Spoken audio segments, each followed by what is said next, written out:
Let's now discuss how we read and write a direct map cache.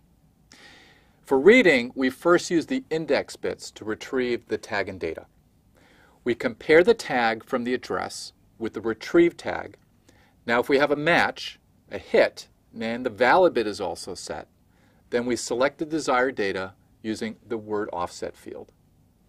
Now if we have a mismatch or the valid bit is 0, then we go off to memory and we bring the block into the cache and we store the tag from the address with the block. And then we select the desired data using the word offset field from the address. Let's talk about how we write to a direct map cache. Well, first we have to check to see whether we have a hit, whether the memory block that we want to overwrite is located in the cache. So we use the index bits to retrieve the tag. We compare the retrieved tag with the tag field from the address.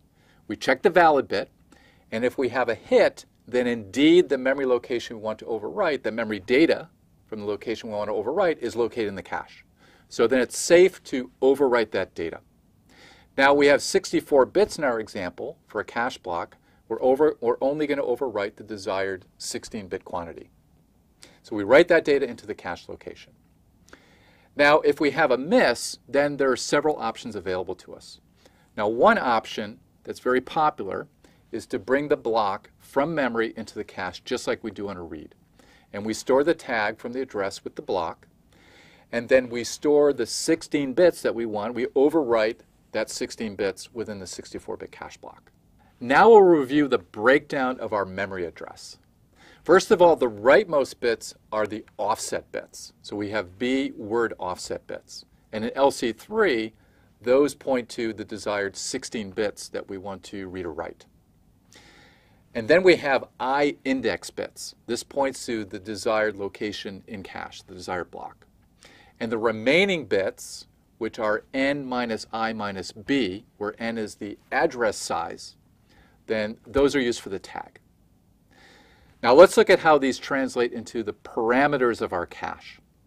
So for instance, the size of each block with LC3 would be 2 to the 2b bytes, because every location is 16 bits, or 2 bytes. So we have a block size of 2 to the 2b bytes in LC3. The number of blocks that we have is 2 to the I. We have I index bits, so we have 2 to the I blocks. And so the total cache size is 2 to the 2b plus I bytes. That's the total cache capacity that we have.